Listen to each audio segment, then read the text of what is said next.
Have you ever felt like something was off? Like everything around you looked normal, but deep inside, something was pulling you down? Your health started declining, relationships grew tense, or opportunities slipped away without explanation. You couldn't point to a cause, but it felt like something or someone was working against you. You're not alone. Across cultures, and especially in Islamic tradition, people have long believed in the unseen force of envy, or Hasad, and the spiritual harm it brings, the evil eye, or Ayn. It's real. The Prophet Muhammad, peace be upon him, warned us of it. The Qur'an teaches us to seek refuge from it. But here's something unusual. What if carrying a small amount of salt in your pocket could serve as a spiritual shield, a daily reminder of your faith, protection, and purity? Before you call it superstition, stay with me. I'm going to share a powerful real-life story, unfolding right now, that might just change how you see this act, and deepen your connection with Islamic protection practices. Have you ever used a spiritual remedy for protection? Share your story in the comments. Let's learn from each other. Contextualizing evil eye and envy in Islam. In the unseen world, the alam al-ghaib, not all harm comes from physical sources. Islam teaches us that spiritual harm, such as the evil eye, Ayn, and envy, Hasad, are not myths or folklore. They are real forces that affect the hearts, minds, and even physical states of people. The evil eye is when someone, knowingly or unknowingly, casts a harmful gaze fueled by envy or admiration.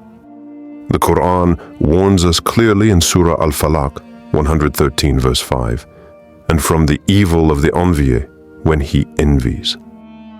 Envy or hasad isn't just jealousy. It's wishing misfortune upon others, consciously or subconsciously. It corrodes the soul of the envier and can spiritually or emotionally affect the envied. Even the prophets were not immune. In Surah Yusuf 12:67, Prophet Yaqub, peace be upon him, tells his sons not to enter the city from the same gate, fearing they would draw unnecessary attention and envy. O my sons, do not enter from one gate, but enter from different gates. This was a precaution against the evil eye. If Prophet Yaqub, feared it for his sons, how much more should we be cautious today? The Prophet Muhammad also made it crystal clear. The evil eye is real, and if anything were to overtake the divine decree, it would be the evil eye. Sahih Muslim. These are not superstitions. These are warnings from divine sources, urging us to protect ourselves spiritually, just as we protect ourselves physically from illness or harm. Spiritual protection is part of faith. The Qur'an and Sunnah provide us with tools, specific du'as, dhikr, and practices that shield us from the unseen harms of hasad and ayn. The Prophet Muhammad, peace be upon him, said, "The evil eye is real." Do you believe it still affects us today? Have you felt the impact of envy in your life? How did you respond, spiritually, emotionally, or practically? Introducing the symbolic use of salt. Let's talk about salt, not just as something we sprinkle on food, but as a symbol found in spiritual and cultural traditions across the Muslim world. Is carrying salt in your pocket a sunnah? Number, is it haram? Not necessarily. It depends on your intention. In many Islamic cultures, salt is used symbolically as a way to protect from envy, bad energy, and negative intentions. It's believed to represent purity, preservation, and cleansing, much like how it preserves food from decay. It's thought to absorb or ward off harmful spiritual energy. For example, in Morocco, it's common to see salt sprinkled around a newborn's crib to protect the baby from the evil eye. In Pakistan, salt is passed around a person experiencing spiritual or emotional distress, then thrown into fire or water, symbolizing the removal of harm. In rural Turkey, brides may carry a pinch of salt hidden in their dress to protect them from envy on their wedding day. Do these acts have a basis in the Qur'an or Hadith? Not directly, but they serve as cultural expressions, tools to trigger remembrance of Allah, just like a prayer mat, a taweez, when used with Quranic verses, or the act of burning incense while reciting dua. And here's the key: intention matters. If someone believes the salt itself protects them, that's dangerous and veers toward shirk, associating partners with Allah. But if they see it as a reminder to turn to Allah, to recite protection du'as, and to be mindful, it becomes symbolic, not superstitious. This isn't superstition, it's symbolic, and symbols are powerful if our intention is pure and rooted in Tawheed. Do you think physical symbols like salt are valid if your intention is sincere? Or do you avoid them entirely? Real Islamic narratives, Qur'an and Sirah. To understand the true nature of protection in Islam, we must turn to the lives of the prophets, those chosen by Allah, yet still affected by envy and spiritual harm. Let's begin with Prophet Yusuf, peace be upon him. His story is one of the most powerful illustrations of envy in the Quran. His own brothers envied him not only for the attention he received from their father, but also for his beauty, wisdom, and potential. In Surah Yusuf 12:5, Yaqub warns Yusuf, "O my son, do not relate your vision to your brothers, or they will contrive against you a plan. Indeed, Satan, to man, is a manifest enemy." Later, in verse 67, Yaqub instructs his sons not to enter the city through one gate, but through different gates. A subtle but direct reference to shielding themselves from attention and possibly the evil eye. Even though Yaqub trusted Allah completely, he still took precautions. This balance between trust, tawakkul, and action, asbab, is part of our Islamic framework.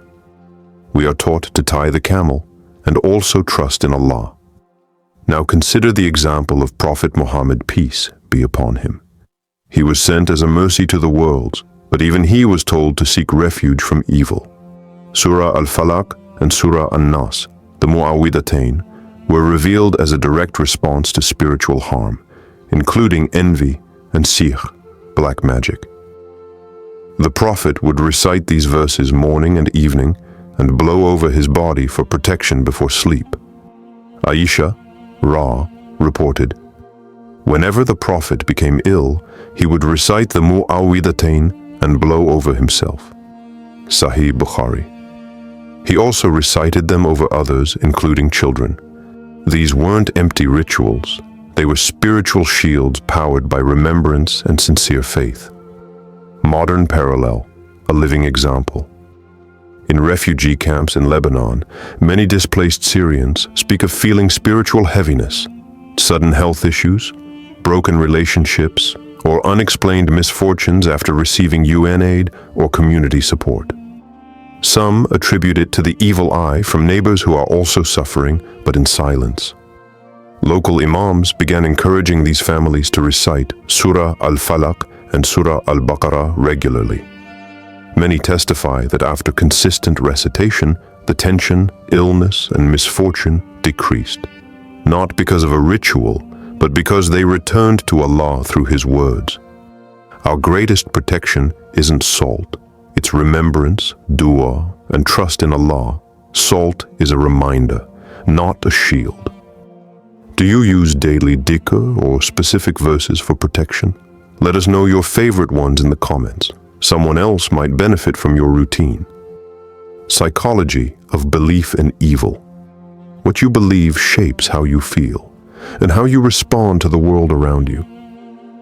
When we believe we are protected, we often feel calmer, more focused, and more resilient, even when facing unseen forces like envy or emotional harm. Modern psychology confirms this.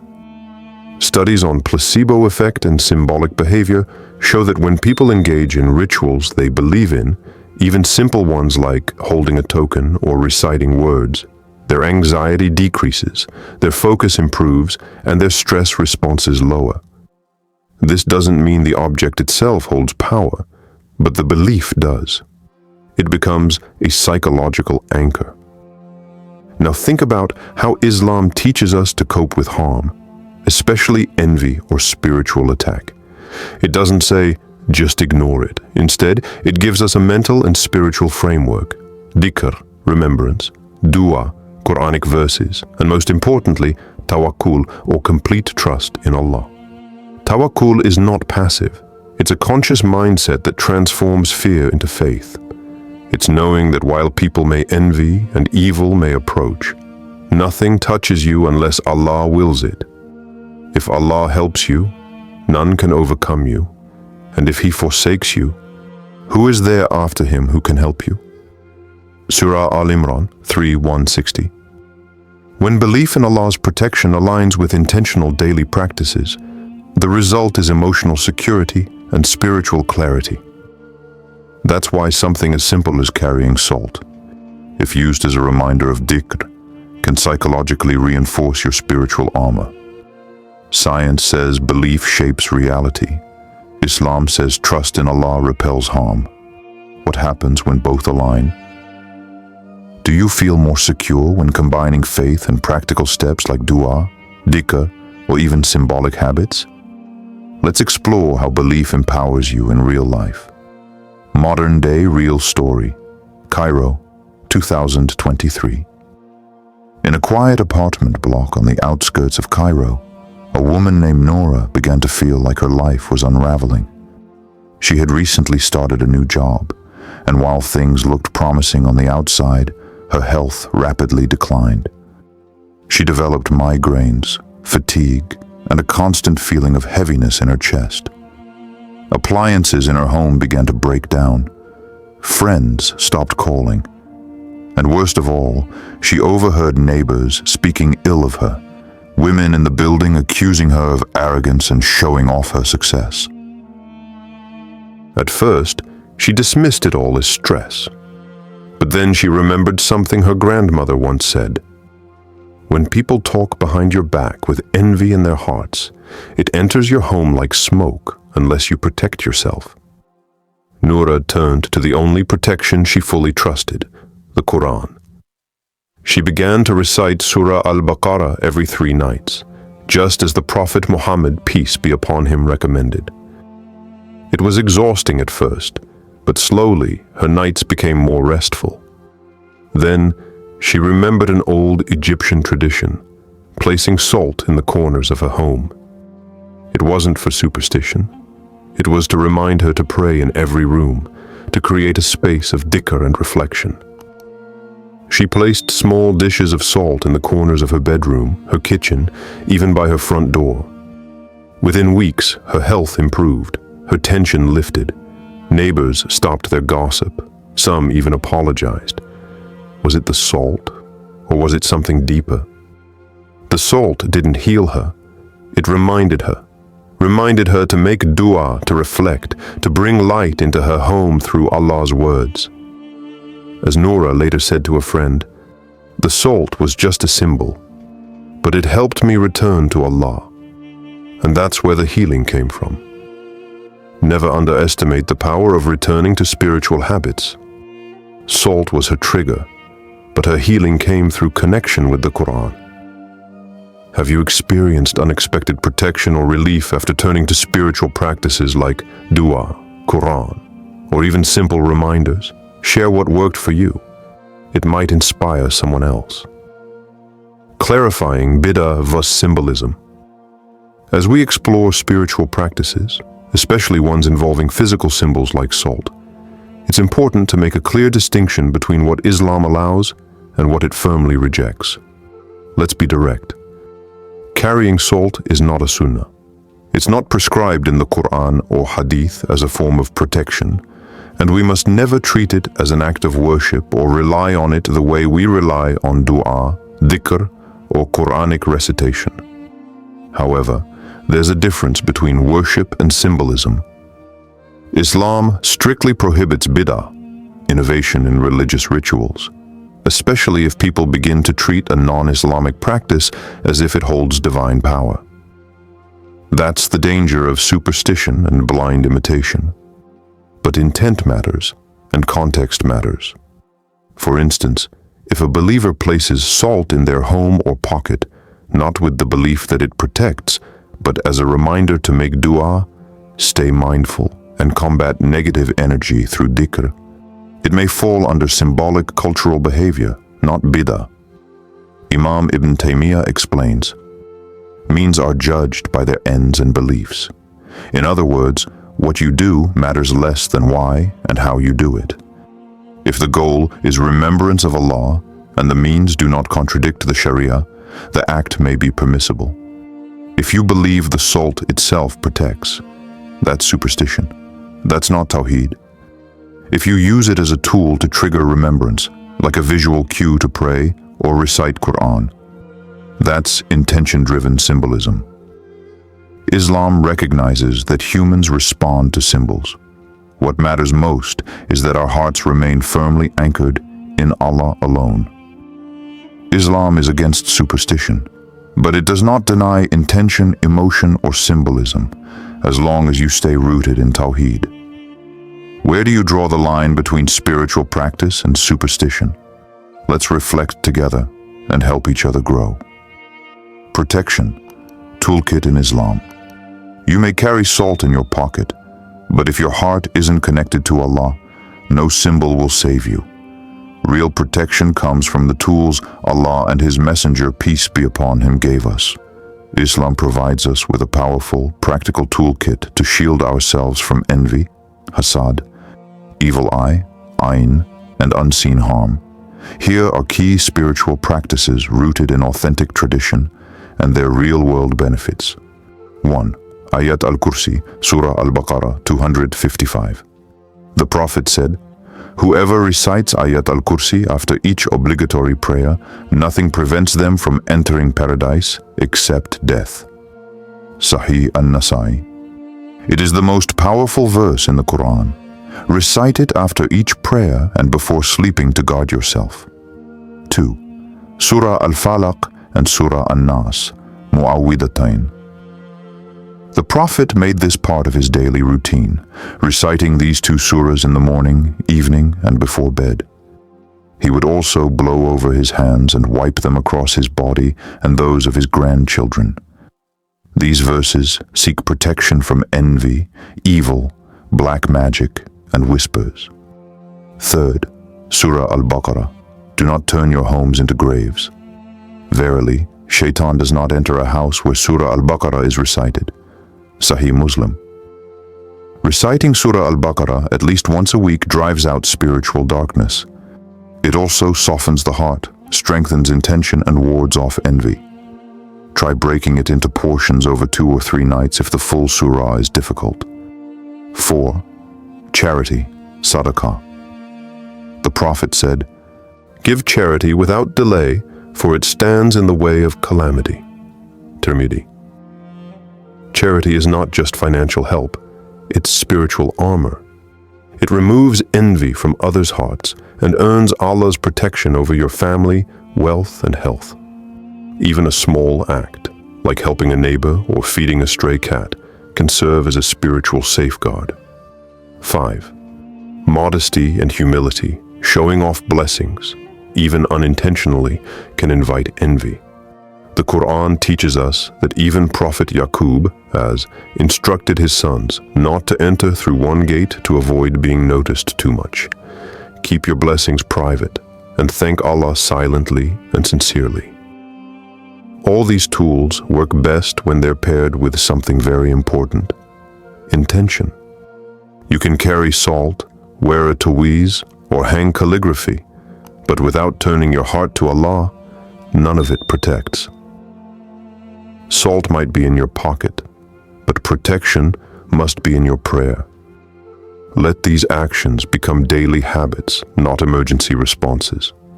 Build spiritual resilience before hardship strikes. Which of these tools do you already use or plan to start today? Let's encourage each other with consistent practice.